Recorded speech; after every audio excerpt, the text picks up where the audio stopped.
popping out to everybody? Welcome to another episode of the Wise Guys Podcast. I am the one and only Mitch. I'm here with my guys Dewey and Otis, and today we're going to talk about what happened on July 10th, 2020 with the police shooting. Also, we're going to talk about something we call Entanglement with Jada Pinkett and August Alsina. What else we got for them today, fellas? We're going to continue to shine a spotlight on the black business that's, out there doing their thing, man. We got Precious from Precious Minds. She going to talk to y'all about professionalism and interview etiquette today.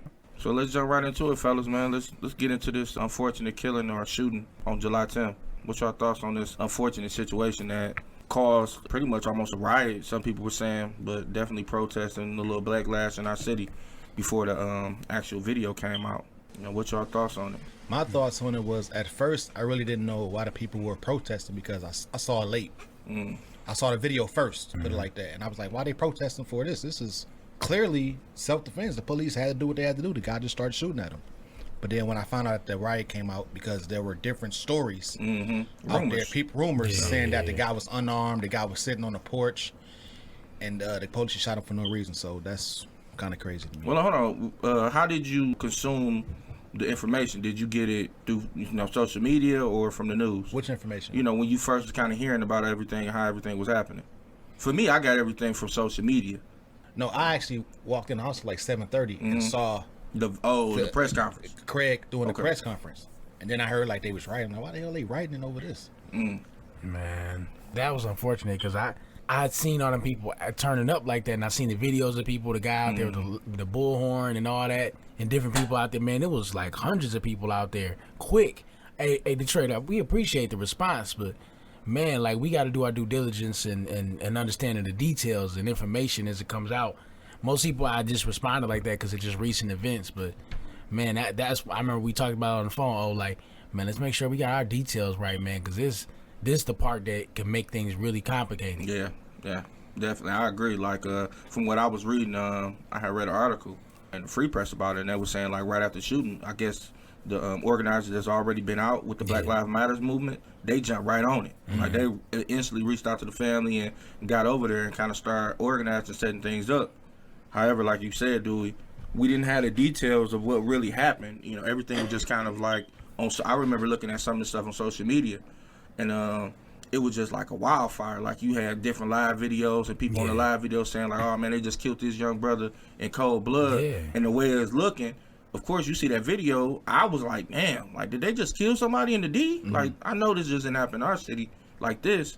So I'm kind of thinking to myself too, like, damn, it's about to go down. Like, it's about to be a real big, protest and, possible riots on the west side, because this was Santa Monica happened? Yep, right over in that area. 6 miles. Yeah, 6 miles. So it was like, damn, like, this about to get big. But I do commend Chief Craig for, kind of speaking up, hurrying up, making sure, rushing to put a video out and get the right information out so people can see, like, all right, this shooting was justified. I appreciate Chief Craig being transparent, quick. Like, he didn't have to do that, but he felt the responsibility to people, because there's police chiefs that we're still investigating. No, I feel like he had to do that. No, he had to. He had to, because of what's been going on. He had to get that out. I'm saying, like, a lot of, if you remember, like, a lot of recent shootings that happened, they said it's still under investigation. So we won't really see like a video unless it's through somebody who was actually there filming it until like later, like week or so later, a day later. It was like that day, if I'm not mistaken,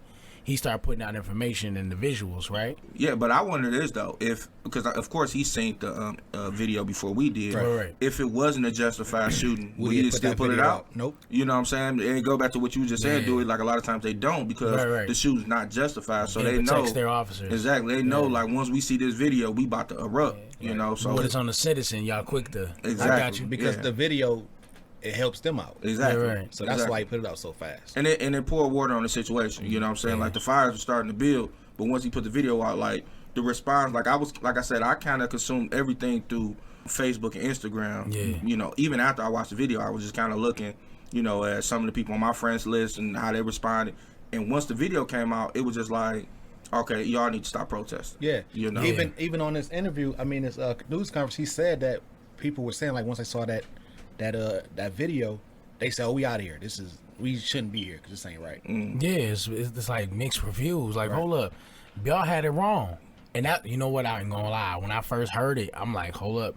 We about to see what Kim Worthy and Chief Craig are made of. Is they gonna convict their own? But when that came out, it's like, okay, now we understand this. But I didn't see that first part where all I seen was dude fall when he got shot. I didn't see the whole part when he lifted up. I couldn't see the video, a little dark, a little distorted.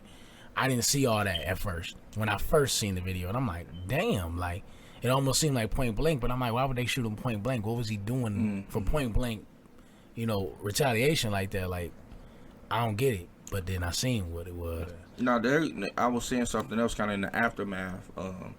I was reading, like I said in the article I read, that after everything happened, the protesters went back with the family, and they still wanted, to get information. I guess they were protesting. They wanted the officer information because I guess they felt that, it was an unjust shooting. Well, not really just unjust. Like, they feel like it could have been overkill. Like, maybe they could have shot him in the back. Shot him, in the leg or something like that. But in my opinion, from the video, it was kind of like life and death. Like, Absolutely. If you think about it, yeah, we want our officers to be better trained to handle these situations, but you kind of got to put yourself in their shoes in the sense like, okay, they got a family, they want to get home. And then in this instant, unfortunately, the young man made a poor decision in pulling out the gun and shooting at, point blank at the officer. And thank God he missed, because then it would have been, families, burying two people opposed to, unfortunately, one.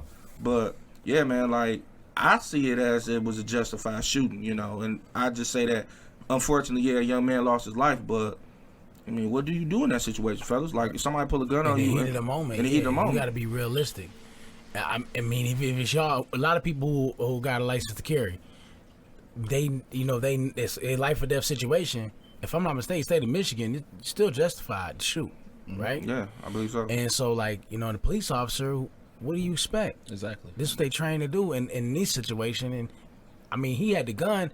The gun was pointed like almost at his head, the officer's head or chest, correct? At his head. Yeah, his head it looked like on the video. And I don't even know how the dude ended up getting out the way of the shot. Like you saying, a miracle. Yeah, and Chief Craig said, think about it, it's 8 shots in 5 seconds. So that's a split decision that the police have to make. Yeah. Like, they don't have time to think about, let me just shoot him in the leg. No, this guy's actively shooting at us. Yeah. Almost took me out. Yeah. We got to be realistic, people. Yeah. We do.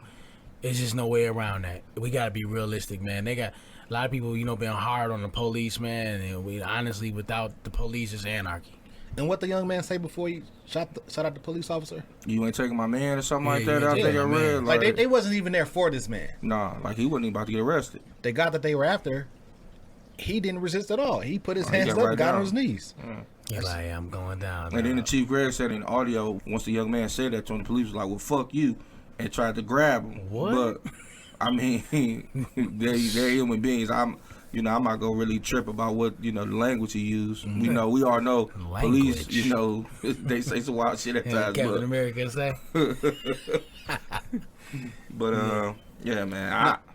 At this point, is his friend, was it loyal or was it stupidity? I don't know, man. I've been trying to dissect, like, what would make him make that type of decision in the split moment. I'm not going to reckless speculation on this one, but I put it like this. I just think the kid made a terrible decision at the worst time. Decision he could have ever made. Yeah, What could be going through your mind, man? That's crazy. I don't know, like, the consequences, like, man, you just going to let them arrest them, huh? Like, who you got to answer to that making you make that kind of decision? And how much, man, he got, so he's not related to him. It's just his friend. That's what I'm assuming. That's what I heard. Yeah. But even if he was successful, God forbid, if, the young man was able to, take all the cops down, what was they going to do next? Like, now it's a manhunt. You done killed 3 cops. Yeah. So take 21 bridges, fellas. Like, that's why I said, like, I think in the heat of the decision, it was just, a split decision. Yeah. And it was just, he made the wrong call, man. Yeah. But, that's what I thought about, too. 21 Bridges. You seen that movie yet? Just came out. Chadwick Boseman. Yeah. Hey, man, I know y'all got love for me, man, but don't shoot the police over me, dog. Hey, man, like we said, we bail you out. I bail you out, bro. Like, nah, man. We all got families you try to get back home to. But, I mean, all jokes aside, man, I know, the situation's messed up, but Hey, pray for that family. I mean, it's still a mother who has to bury her son. Yes. You know, regardless of whatever we think and whatever we feel about what the young man's intentions was or decision, you know, it's still a family that got to, you know, put a child in the grave. So it's a young black man that could have had a possibility to change it no matter what. I always feel like that, man. Yeah. You know, it's room for reform as long as somebody's still breathing. Right. So, man, off of that, unfortunately, it ain't really no way to segue into this, but I guess we need to talk about entanglement. Have you ever been entangled? No, sir. What about you? You've been entangled I don't even before? know what that meant. I don't know. We should have looked it up before we started. I mean, now I kind of know what it means, but beforehand, it was one of the things like, oh, man, nah, bro, I never been to that. I've never been entangled. I don't think. If I'm not. Man, it's just something, you know, people just... Black men don't cheat. Yeah, I don't know. What the fuck? Oh, so that's what it means to cheat? No, because she said... Something about being in a relationship, like, to me, it was just... She looked that word up, I'm assuming, before she got on there, and it was like, okay, this is going to be clever to say when you ask me. So we talking about Jada Pinkett. Right. Pinkett, right? And August Alsina, the entanglement thing they had going on. Yeah. Now, I saw the Red Table Talk. Right. And my man Will, he's about to cry, man. He looked like when he played in I Am Legend. When the dog died? Yeah. When the dog died. Get that one tear dropping. And when he was trying to talk to the mannequin, like, I should go talk to her. Like, he was sad as fuck, dude. So do y'all kind of feel like, because Red Table is a show, so it has producers. Do y'all feel like he was acting in that situation? Because all this information he already knew. Isn't it her show? It's her show. But it's still a producer, I'm assuming. Somebody producing the show. Okay, ladies and gentlemen, entanglement. The action or fact of entangling or being entangled. A complicated or compromising relationship or situation. A complicated An or extensive compromising barrier typically made of interlaced barbed wire and stakes. Yo, she... What? So right now I can go on record saying I've never been entangled.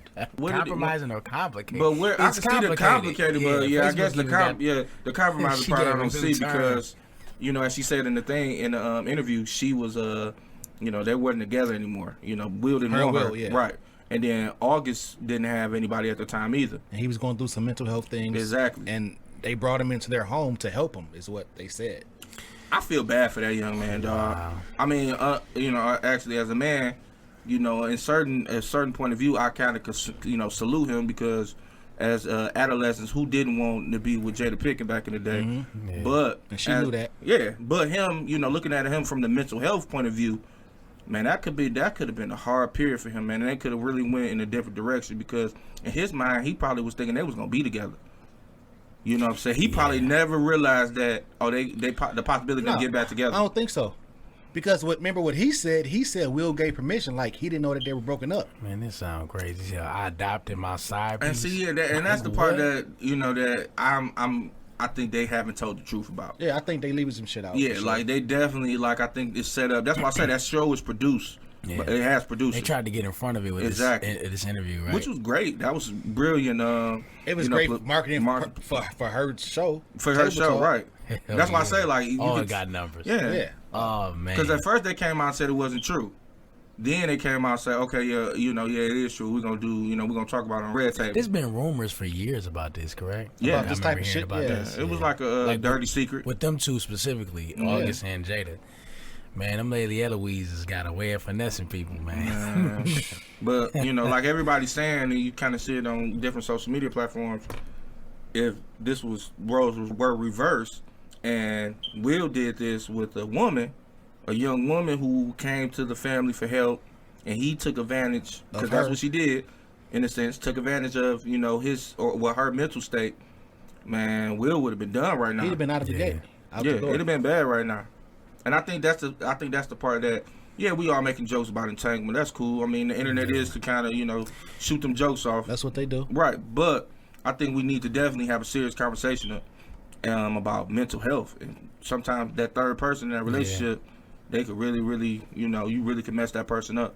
Yeah, and it's easy for people to go do that too. Like that's an easy go-to to just find somebody else. Somebody people like you want to get over somebody, get under somebody else. Yeah. But the thing about it is, in reality, man, you not really answering your own question on what's really wrong.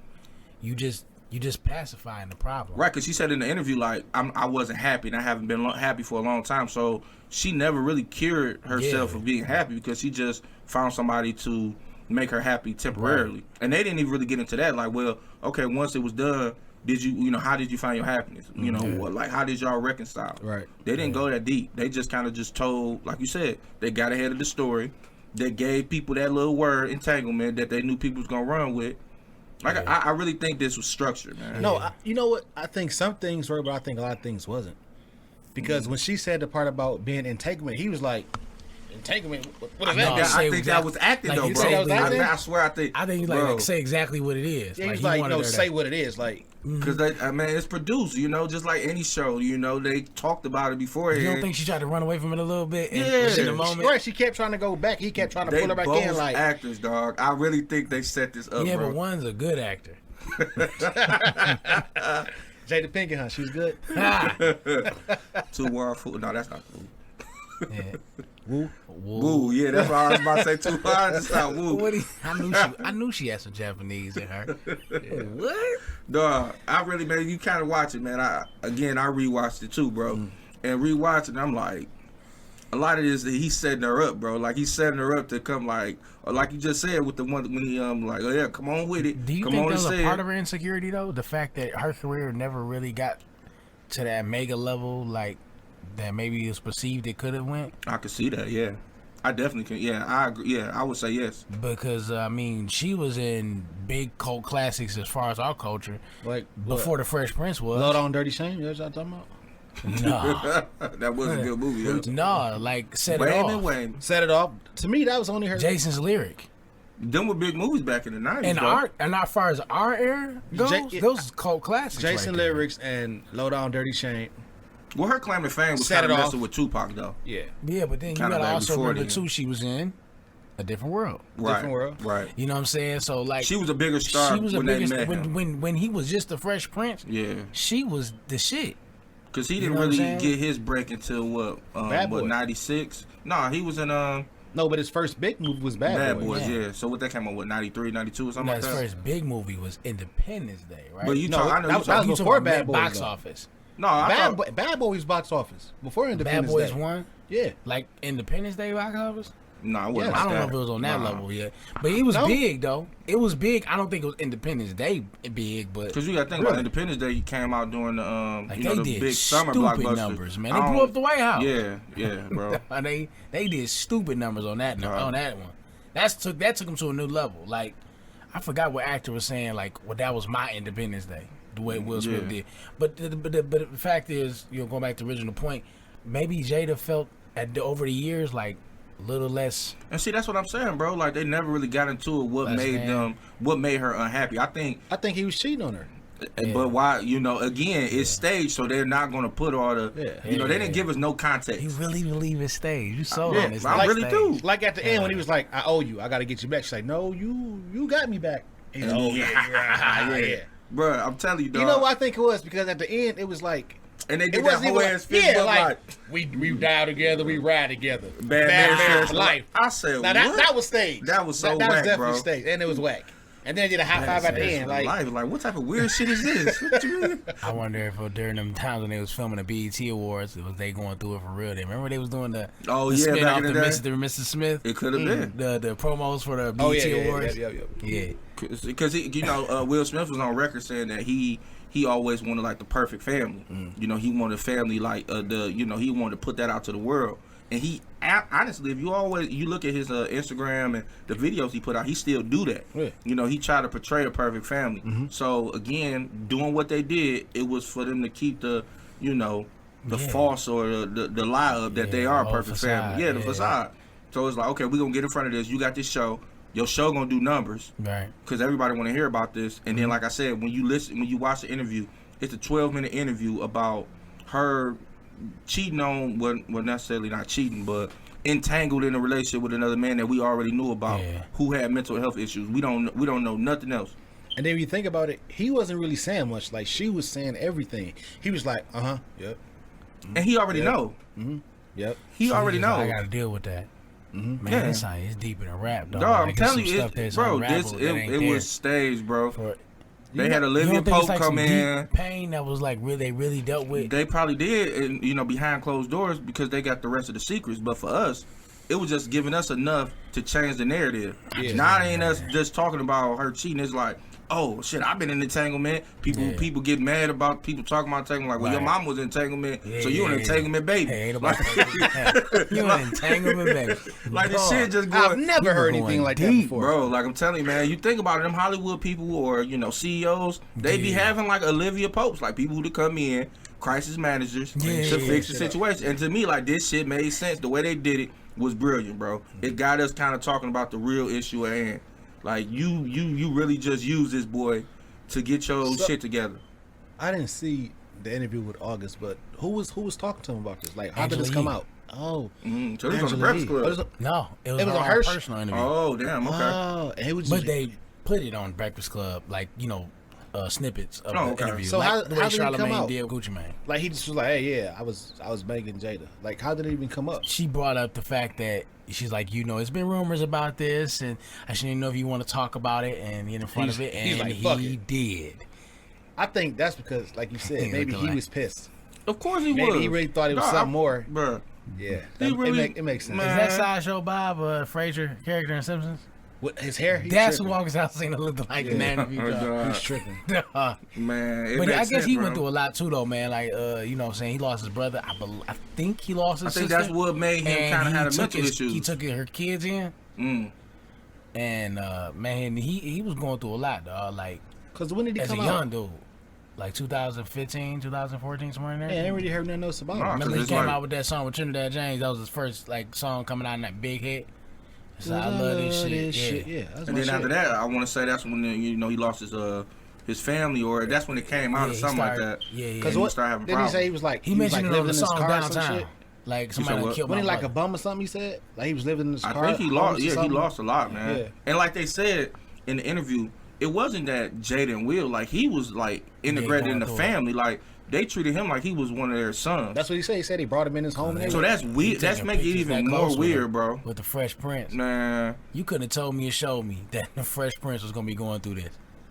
I just thought for sure, man, this dude is that guy. man, as one great man once said, anything is possible. Like for real, bro. Like this crazy, man. But for real, speaking on this subject, man, a lot of people, like, we gotta tell the people, man, listen, y'all going through things in your marriage, your relationships, your friendships, your family. It's okay for us to get help, man. Like, for real. And communicate, man. Yeah, talk to each other, man. Like, and you got to stop trying to look outside of your Yeah. marriage or relationship to find peace and happiness. Happiness starts with yourself. Yeah, I mean, if it ain't work, just y'all break up. Don't cheat. Just say I'm out, bitch. And that is the advice from Mitch. And when I say I'm out, bitch, that means the woman can say that to the dude. So advice. Like, I like yeah, how it's I like how you switch that up. So I don't no, mean he's a bitches bitch. as in the women. I just mean like whoever's saying it. Or just say I'm out. Or you and can drop say, the mic. Leave. Babe, I'm leaving. Love Babe, advice I leave. from Babe, I'm Mitchell leaving. Kendricks. I'm sorry, y'all. I shouldn't be using this kind of language, But I get what you apologize. said though, bro. Like you don't have to be in an entanglement, man. Because it seemed like to me in an entanglement somebody gonna lose. Like it's because if you entangle, going back to the situation, the two got back together. That person, that third person, probably didn't realize that was gonna happen. You can't gain happiness by hurting someone else. Nah, man. Oh, It say just that don't one more work like time. that. One You more can't time. gain happiness by hurting someone else. Did y'all hear that? That was real. You cannot gain happiness by hurting someone else. Forrest Gump. That's Dewey right there. No, it's just that's the reality of that, man. That whole situation messed up, and I hope later on doesn't nothing come out with Will Smith and some entanglement. It will. Oh yeah, I would Somebody bet it decided, will. I want to tell my story now. Right. Unless God damn. unless the person he was messing with, Sign some papers. yeah, The or NDA? yeah, like It didn't that. work for Trump. But we never seen them pictures that old girl took, so it worked a little bit. I'm glad we didn't. You ain't never lied, bro. That's our last thing we God. did, bro. Like a raw chicken. Man, what? Cock a doodle fucking do, man. Like, man, that'd mess everything up in this world even farther, bro. But 2020 ain't over with, so you never know. November, the pictures might drop. Dog. 2020, first 6 months, gotta go down. This is the worst half a year in our history of living. Yeah, I think 2020 is an entanglement. 2020 is an entanglement. Yes, bro. It's literally the this third. first $180 dog was something else, dog. Yeah. All this stuff that came out and is happening. It's like 2019 is Jada, and 2021 might be Will. That might be even worse, bro. Because I don't know if I want to be Will in this situation. Dog, I ain't think it got any worse than that. Wait, but while we talking about people might be coming out, well, we might have more people coming out for Jada. That'd be over there fucking last horrible. night. Beyonce, you better relax. Reckless speculation, bro. We do not want no problems with the Beehive. I don't my know. man. That was he dude. do not mean That was dude. He said We that. apologize. I ain't that old. He might be off the show after. And based on that, let's go to our Black Business segment, fellas. Mitch, Dewey, what y'all got for us this week? I got Ivy Kitchen and Cocktails. She's located on 9215 East Jefferson Ave in Detroit, Michigan. You can find her on Instagram. And by the way, she's also doing a fundraiser to keep her business going, y'all. So please, if whatever you can contribute, she does a really good business, and I really enjoy the restaurant, and so will you. Check her out. I got my man Tremel, man. He does some custom t-shirts. You can find him on Instagram at Blessed Detroiter. That's Blessed_Detroiter. DETROITER. Damn, you a great speller, bro. Blessed Detroiter. And this week I got Manny's Munchies. It's liquor infused popcorn, homemade ice cream, and customized treats for any event. Y'all hit her up. Her name Ashley. You can find her on Facebook and Instagram or under Manny's Munchies. Man, we about to get into it right now. We got this young lady in front of us. She about to drop the juice for y'all today. Precious, go on, tell them about your organizations and how you plan on helping the people. Hey everybody, this is Precious. Thanks for having me on. You know it. I appreciate it. Thank you. You I welcome. really do. I love the Wise Guys podcast. Y'all need to, if y'all ain't tuning in, y'all need to tune in. So. Y'all heard her, right? Wait. Say that one more time. Say that one more I time. said, if y'all not tuning in, y'all better tune in. Straight up. Yeah, this is getting activated. Y'all gonna have to check in with this one. Put into your life.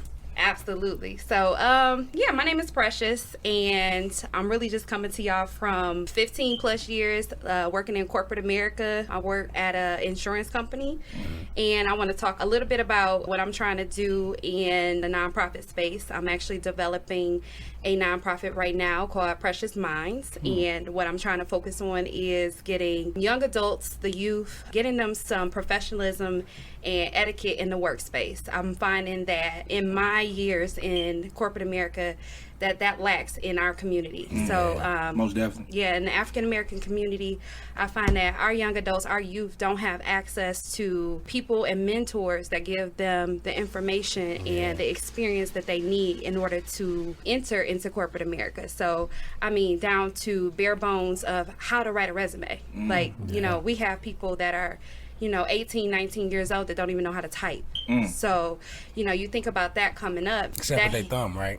Except with their thumb, because they text, they got that text down, but you put a keyboard in front of them, they struggle. It's a struggle. So just, wanted to get them those skills. And I find that now, like with our, the Generation Z, we put a lot of emphasis on education, but there's not a lot of emphasis on just wisdom, passing down that knowledge to them, kicking it to them, passing on what we know and from our experience and giving that to them so that they can take that and couple it with the education so that they know how to move forward in life, whether it's they decide they want to go do something like, work in a professional atmosphere, if they want to start their own business. It all starts from having the ability to even have that customer service mindset. Exactly. 'Cause if you start your own business, if you don't know the core principles of customer service, you're going to fail every time. Right, because a lot of these businesses out here right now, and we're doing this thing where everybody's saying buy black, and I agree with that. But it's hard to buy black when you have some of these companies coming in, or some of these people who have these organizations, these businesses, and they don't have any customer service.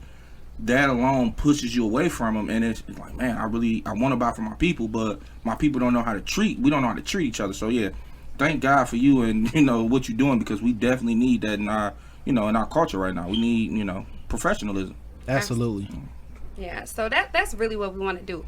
I want to, kind of the age group that I want to focus on right now, because I know that it's a need. It starts with our youth. You know what I'm saying? I want to start down to age 15, which is basically the beginning ages of where they start to think about trying to go out and get a job where you can get a worker's permit and go out and work for a company, all the way up to 24. Because really at 24, I know what I was doing at 24. That's when you really start to wake up and say, okay, I need to start getting serious about my life. So I want to try to offer programs for that entire age span.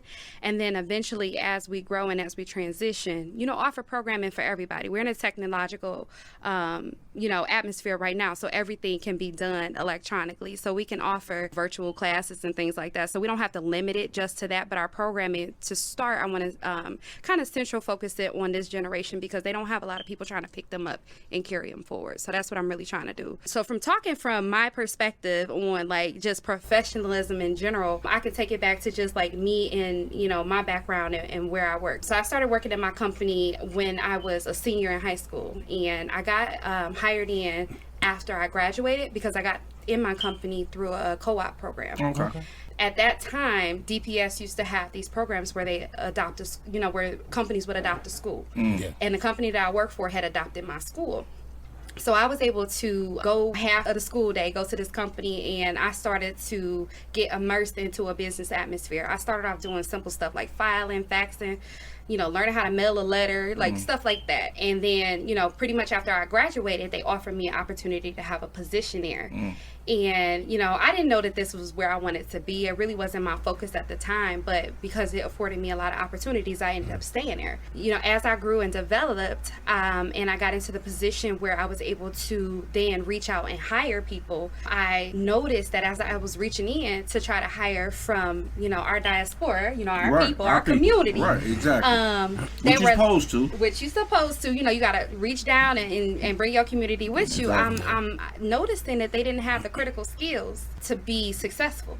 Yeah. What I learned is everybody has, there's a place and a time for you and a lane for you, and where you're supposed to be there and do what you're supposed to do, right? So I identified that is my place and that is my time for me to reach down and develop. So what I started to do was hire people that wouldn't necessarily get hired in the other professional companies.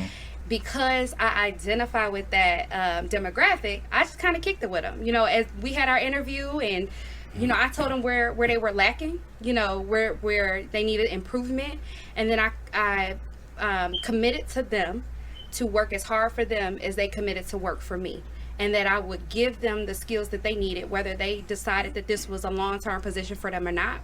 But I promised them that they would have some skills that they can carry with them wherever they decided to go. As I started to develop more and more people, I identified that there was a need. Because these are people coming from the Detroit public school system. Like, these are local Detroit people. These are people. These are people. Right. And, I'm like, y'all graduated from the same schools I graduated from. And I'm just saying, like, okay, you coming in here, you don't know how to dress. You don't know how to type. You don't know how to talk.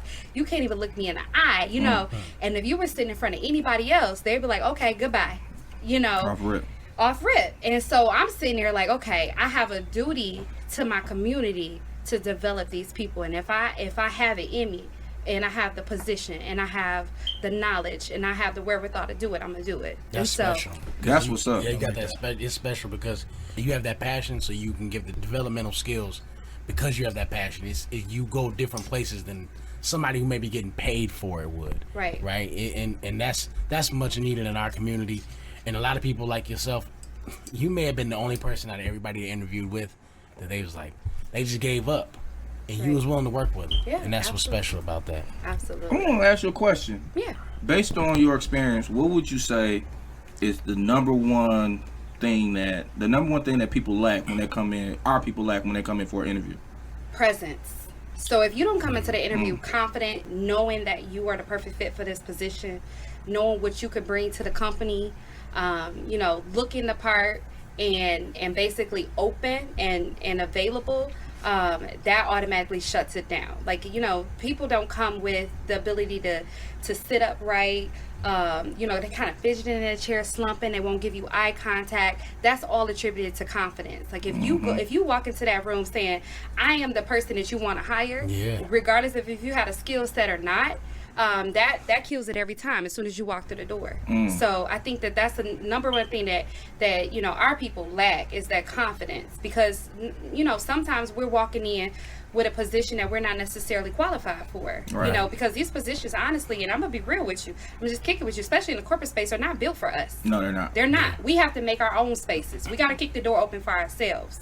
And so you have to make that position yours. You have to go in and you got to own it, regardless of if it was written for you or not, because it's not written for you, but you got to own it. And so if you don't kick through the door and walk in there like you own that position, because honestly, I had to kick through the door to get my position, then you're not going to get it. Yeah. You hear that? Kick the door down. Knock that motherfucker off the hinges. I'm coming in. I'm interviewing. I got on a typical outfit. From our demographic, we looking at it. I got on my white Air Force Ones. Oh, bro. Okay. I got on my regular polo shirt. I got on my regular jeans. I'm coming in. Am I looking the part? I don't get a second chance at the first impression. Yeah. Am I impressionable? That sounds bad, bro. Yeah, okay, so look. Or a Cole Hines. Hold up. Okay, now the Cole Hines might work. You got the right dark color. The Cole Hines might work. And I'm not going to tell you can't come, you can't come in there with your Cole Hines. You can still come in looking fresh. You can still come in with a polo. I mean, it depends on what you have at home. I'm not telling everybody to come in with a 3-piece suit. But you definitely have to dress the part. For men, young men, depending on what you got in your closet, mix and match. Everybody got to have a pair of khakis or cargos. You got to have that. Yeah. Everybody got a polo. Yeah. Basic white, basic black, basic blue. Don't come in there with the large horse and all that on there. That's too much. Yes, please. That's team too much. Don't come in there with all of that. The little logo is okay. Yeah. You come in there with that. Definitely not the Air Ones. That's too casual. If you don't own yourself a nice pair of loafers, you're doing yourself a disservice. Exactly. As a grown man, you're doing yourself a disservice. Just put that out there. I'm gonna hit you with this. As a grown man, you better own a black and a blue suit. I mean, come on now. I'm saying, I agree. I agree. Fortunately for you as an employer now, it's not 2005 where I'm coming in with a 5X polo on or button up on. Or tall tee. Tall tee. No, now they just coming in with skinny jeans. So, that's even worse. It's like they just flipped it all over. So jeans is a no-go for the interview. Jeans is a no-go for the interview. You gotta have on khakis or cargos, and young men, please. And if you have visible tattoos, unfortunately, all employers have not caught up to the trend of tattoos are just a normal thing. On your first interview, just get them covered, cover them up. Not long sleeve shirt if you have to, if it's on your arms, if it's any visible area. Please don't have face tattoos. If you do, they make makeup for that. I'm just saying. I'm just put that out there. If you really want the job, I'm just saying. But cover up the visible tattoos. And for the young ladies, definitely no cleavage. That's number one thing. I've seen that too many times on interviews. They thought they were going to see a male employer. I don't know.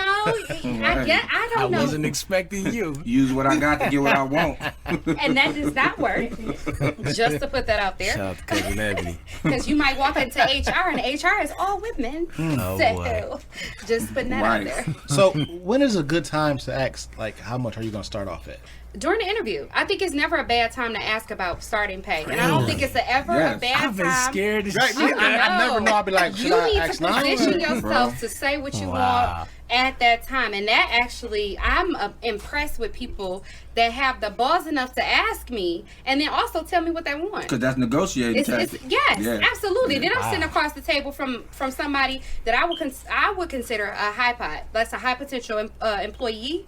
You going somewhere. If you got the nerve to sit across the table and ask me for a salary other than what was either listed or ask me what my starting salary is, that means that you want to move up. And so then I'm going to pinpoint you and, right off rip to be somebody that I'm going to develop and try to see how much I can get out of you and see where I can take you and how well I can develop you. So that's somebody that wants something. So I can say that when I walk in the room, first thing. Hey, I don't think first thing. How much? Not even how you do it first. You kind of got to shake hands and everything first. But, I think that if you're talking about a interview at, any type of corporation or a professional atmosphere, it's definitely not a faux pas to ask, what the starting pay is and what's the opportunity for advancement or improvement on the pay. And if you come in there knowing your number, I say ask for it. There is no shame in it. All they can say is no. Exactly. Or they can tell you, basically, okay, well, this is the starting pay. There's opportunity for growth. There's opportunity for increases. And then that starts a dialogue back and forth. And automatically right there, you've developed a rapport with the person that you're working with and working for. So that's always a plus. Oh, yeah. Now, let me ask you this. Based on your organization, do you focus primarily on the professional side of it, or do you kind of get into the onboarding process as far as in the interview, not just the interview, your application, from you filling out your application, from you to the point of you making your resume, your cover letter, and things of that nature? For my nonprofit, the organization, we're going to do it all. We're going to start from teaching you how to write a resume, teaching you how to figure out what you have in you. That's a marketable skill. Like if you're somebody that has the ability to talk, I can tell you how you can make that a marketable skill. Okay. If you're somebody that can sell lemonade with no lemons, that's a sales skill. I can tell you, how you can market that as a marketable skill and put that on your resume. And so, those are the type of things that people need to identify within themselves, even if they don't have a developed work history. Right. And so, basically what I'm trying to do is sit a person down, help them figure out who they are, what they want, and even if whatever jobs are available are not in the industry that they want to necessarily go in, it's still an experience. Immerse yourself into the experience, glean whatever you can get out of that experience, and then take it with you. It with you. Right. I've had people that started working for me, 4 or 5 years ago, that was like, I don't think I want to do this forever. I'm like, great. Stay here for 2 years. Let me develop you. Guess what? These 5 things I can promise you're going to get, and you're going to take it with you, and you're going to be at the next step once you get ready to go where you want to go. So real quick, back to your organization. What inspired you to want to start this particular nonprofit organization? What really inspired me is just noticing that a lot of our people were being left behind. And I feel like personally at my organization, I can only impact so many people. There's a ceiling for how many people I can reach. There's a ceiling for how many people I can help. And if I started my own organization, there's no ceiling. Exactly. The only ceiling I have is how many people I can network with, how many people believe in a dream, how many people want to lean in and carry our people forward and carry our community forward. That's kind of where it was born from. Just not wanting to cap, what I'm doing or put a ceiling on what I'm doing. You going in, you're interviewing someone, and you're reading them a little bit, and you're like, sometimes you get caught up into thinking like, man, is this person really here just kind of wasting my time? I think that's one of the points that sometimes people aren't vocal enough, and they wish they would have said something during the interview. And it's hard to read those different things, but also like proper posture and giving good feedback during the interview. Some of the things people don't know how to ask those questions during those times. They kind of just listening, just sitting up there looking in front of an interview. Is there proper posture or ways that they can not seem not interested into the job? Absolutely. So initial signs of being not interested is if you're like rocking or like swinging side to side in a chair. If you're not giving eye contact, that's an immediate you're not interested, and the interviewer is going to not be interested in you. Everybody doesn't know how to sit properly, but I feel like if you lean forward automatically, whether your shoulders are slumped or not, if you lean forward, even if you lean forward and put your arms on the table, that's a lean in. That's what you call leaning in. And that lets me know that I got your attention, that I have your presence, and that you're ready to have this conversation. Yeah. No. I'm sitting there looking out the window. You could be looking out the window. You could be looking up at my shoulder, but you leaned in, and I feel like we have eye contact, and you're listening to what I'm saying. So it's somebody always thinking in their mind, I know I've done this before. I'm sitting in an interview, and why is this person speaking indirectly about what the job skills? Like you just mentioned, somebody said, I don't see myself being here for a number of years. I don't see myself. And you like, let me take time out to develop you. Certain people find themselves in that situation because in the interview they were like, this person wasn't even speaking to me directly about what I was looking forward to, what was about to happen. Some of the things that I was always in, especially being young, I was scared to ask those questions, like, because I just needed the job. But then you find yourself in the job and like, man, I don't even want to be here. Well, some of the best ways maybe I can interject in the interview, hey, what exactly am I doing? Because sometimes most employers are a little bit, they don't give all the details. They kind of just indirect and kind of talking around it. Yeah. So that's just it. Ask questions. It's the intangibles that's not listed. I always tell people who ask me for advice, ask for the job description. If they don't have a documented job description, even if they do, ask what are the duties as assigned. That's always listed there. Sometimes with companies, they have their way about getting you to do more than what the job description requires. And they may label it as a special project or a development opportunity or things like that. Or remember, it was duties as assigned. So you can be very... That was a big one I seen before, duties as assigned. Yeah, you can. I'm like, what? Yeah, I encourage everybody to ask those questions. Here's the thing. You're sitting down at the table. There's two ways this can go. You can get the job or you not get the job. Exactly. You don't want to regret not fulfilling all of the questions that you have before you walk out that door. And it's all a learning experience because every interaction that you have back and forth across that table, you can take it to the next interview. Exactly. And now you know how to have that conversation, and it'll get easier and easier every time. So don't take that first no as the final no. Take that first no as a learning experience, carry it forward, and go to the next interview.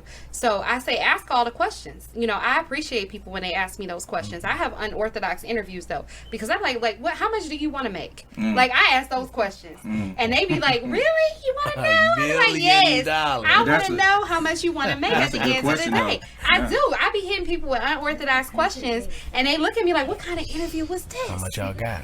Yeah, it's so interesting, and so you know, it's those type of questions that I want people to get comfortable asking though. Don't sit across the table and walk away, you know, melancholy because you're like, okay, well, I should have asked them this, I should have asked them that.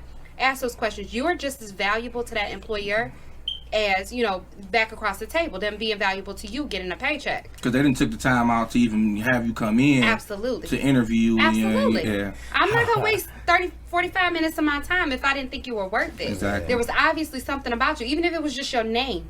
There was something about you that I saw when I got your resume or your application. So I'm not wasting my time. So don't waste my time. Give me the opportunity to give you something to take with you. Absolutely. Now, would you agree those questions pretty much can come from you actually looking up the company and finding out things regarding the company, going on their website and stuff like that? So you have to kind of do your homework before you come into the interview as well. Absolutely. I encourage everybody, if you're going to go for a company, especially if it's a position that you really, really want, do your homework. Because they are going to ask you, well, what do you know about us? What do you know about our company? And if you sit there like, well, I know your name. Right. I know y'all hiring. Right. Like, I know y'all send me a paycheck every 2 weeks. Like, And even looking up, you know, just say if it was you, you know, looking up you, you know, going to your page and looking up things about you, and it'll help you through the process. Like, okay, she seemed laid back. So Absolutely. I know I might can joke around, you know, stuff like that. Help through the interview process. LinkedIn will be your best Yes. friend. Everybody's not up on LinkedIn. I know everybody go to Facebook, Instagram, you know, all of the regular normal socials. But LinkedIn, if you're trying to work for a company, I encourage everybody go to their LinkedIn page, kind of scroll through, see if you can find a person that's going to interview if they drop the name, and learn what you can about that company. Go to the company website. You know, do some background research. So that's not creepy? It's not creepy. I wouldn't say it's creepy because I think that you kind of need to be prepared. That shows initiative. Yeah. I don't think it's creepy. Now, if you come in there and tell me, I know you live on. That's what I'm saying. Like, No, don't come in, hey, Like, how your kids doing? You No, know where bro. I live. How you know I got kids? Like, that'd be a little bit creepy, you know. Security? What I'm saying? No, like just say for instance, the person who you interview you know, they just got a promotion to this position. You could talk about like, oh, okay, well, yeah, I seen that you know, grew in the company. You know, you used to have this position because a lot of times on those company pages, you know, they have a directory with pictures of everybody in there and where they started at. So yeah, you could use that as a talking point. But at the same time, every interviewer is not a nice person. No. That's hell true. You got no. some that's assholes. Like, Almost definitely. That's true. So, I mean, But at the end of the day, you shooting your shot, so you got to be yourself. Right. And them are the tough ones, because sometimes them asshole ass employers, some of them they're employing people with decent jobs. Exactly. Yep. Like, man, I need this money, man. Let me just survive this interview and survive this hiring process. That's messed up. See, it's the mindset you go into though, too. Mm-hmm. You know, like I wouldn't go in just like, let me survive this interview. I'm about to go in here and knock this interview out. Mm-hmm. And you know, whatever you get from it, you get from it. You can't change the person across the table, but come in there with you, bring you to the table. See, I You wish I selling had precious yourself. minds at 18, Hey, 17 years old. I'm telling you, and y'all I would need have to- had that. I probably would have had confidence versus going in like, yo, I just need the money. Yeah. You know what I'm saying? 21, 22, you just thinking, hey, I just need the money. No, you know? selling yourself. Before we get into, because you have another nonprofit that we want to get into and talk about today, but before we get into that, how can people reach out to you through your nonprofit right now? So right now we're still in the development phase. I actually just got my LLC, so I'm still working on everything. We're gonna get our website up and running. But if you want to follow me on my socials, it's my personal socials really. So you know, I'm on Facebook, Precious. I'm gonna put my government out here, y'all. Precious Stigall, Stigall. You can follow me on Facebook. And from there, I'm going to start to promote more and more about the nonprofit. So really, that's kind of the space that I'm going to start to promote through. And you'll start to see more and more information about that. Okay, thank you. Yeah, and everybody out there, don't be afraid to reach out. Even if you know, been through the interviewing process, even if you passed 24 and you have an interview coming up, reach out to the sister. She'll be able to help you, man. Absolutely. Yes. Tell us about your other nonprofit organization. What else I'm doing is Precious Picks. That's my business. That's actually my. No, it's okay. It's okay. It's okay. That's my daughter's business. Actually, you guys, my daughter, she's actually 18 now, and her name is Precious as well. I named her after me. I wanted a junior. You know, y'all can't own all the juniors in the world, men. I'm surrounded by men, but you know, y'all can't own all the juniors. Much respect. So, yeah, I named my daughter after me, and how that was born was she was in elementary school. She started making bracelets, right? And so she just started doing it as a hobby. And she loved doing it. So I would go out, buy her the little stuff. She making bracelets. I'm like, wow, she's creative. And there was this event at my church, and I was on a board at the church at the time. And there was this youth entrepreneurship day, and she started selling the bracelets. And it's like bizarre, like little thing that you set up a table and you get to sell your products. And so she was selling the bracelets. She did real good. She sold out. And so I'm like, okay. She's like, I want to start a business. And I said, oh, okay. And so I kind of got behind her. This was her in second grade, and ever since then, you know, it started then, and it's developed more and more. So has a fully established business. She makes custom bracelets. We do custom T-shirts. Okay. And she does it all pretty much on her own. She hand makes the bracelets. So she does beaded bracelets, men's and women's. She does bangles, you know, all kind of custom tees and stuff like that. So she kind of branched out. She's branching out a little bit more, and she's going to have new inventory and stuff coming. But yeah, she does a lot of vendor shows and things like that. So that was really me, again, invested in my own children and trying to teach her how to be financially independent. Teaching her how to be an entrepreneur because she was interested, and with that she was able to learn how to, you know, buy inventory, how to, you know, do financial planning, how, you know, all of that stuff, you know, just business finance. Because that stuff she wouldn't have learned in school. She wouldn't have learned it in school, you know, and so it was just basically like, you know, she's like, oh, I want to go to the movies. I need $10. It's like, okay, well, how many bracelets do you need to make and sell? You know, how many T-shirts do you need to print, you know, press and sell? She's like, oh, I want to get a car. Okay, that sounds like you need to sell like 1,000 bracelets. You know what I'm saying? So, you know, we having these conversations because, you know, we had that, you know, there's a percentage of profit that you can take out of your business and everything gets infused back in for your inventory. So she knows how to do, she has programs where she does her own inventory. She has her own tax ID number, you know, all of that. So she's been, you know, doing all of that. And we just bought, you know, she bought a couple of more domains because she wants that web traffic coming to her site. And so she's getting real business savvy at 18, and that's something she can carry with her. She's, you know, about to open up a line of credit for her business, you know, so she's established herself at 18 years old. And that's what's up, man. Ladies and gentlemen, you just heard what true independence sounds like. Instead of the basic adult essentials that everybody claims is what their independence is on. I hear that so much. I'm independent. You got the basic adult essentials. You got shelter, food, and a car to drive. You go to work. But actually what real independence is how do you can afford the lifestyle that you want? How do you make it happen? Right. And everything, all the different details you just explained. That's true independence. Yeah. That's dope shit right there. And what's the price range for the bracelets? So it ranges between $10 to $25 for a bracelet, depending on what you want. They're all custom made, so nobody's gonna have the same bracelet as you. I'm rocking some of them now, so I got some of her little custom pieces on me now. So they're all, you know, very high quality. It's too cute. Yeah, thanks. Got something for my niece last year. Yeah, really nice. Where can you Can you tell the people her website where we can find the merchandise? Or? Oh yeah, y'all can find us on Facebook, Precious Picks, Instagram, Precious Picks. Our email is preciouspicksme@gmail.com if you got a custom order. So if you want to place the order there, we are under construction on the website because we just purchased a new domain. So yeah, our web developer is getting that back up and running with the new domains and everything. But yeah, check us out. Listen, we appreciate you so much for coming on today. Thank you for the juice you dropped today. Great. Yeah. Thank you so much. Precious Minds. Precious Minds. Precious Picks. And Precious Picks. Yes. Yeah. Simple as that. Precious Minds and Precious Picks. Precious Minds if you need a job. Precious Picks if you need some jewelry for the job. Right. There you go. So check her out, man. Thank you. Thank you again. I appreciate y'all. Thank you. Hey, fellas. Another great episode, man. Good shit. Do it. What you got for them? Please comment and give us any feedback on Facebook and follow us also on Instagram. And we're also on Spotify. Download Spotify and also go on YouTube and listen to all our episodes. And anybody that got any feedback as far as black businesses and want to be showcased, please reach out to us. Yes, please. Thank you for listening in. We love y'all. Peace and love. I encourage more entanglements out there in the world. Less entanglements. Oh, my bad. less entanglements. Until next time, be true and be you, baby. Pew pew. Wise guys out. Love advice from Mitchell Kendrick.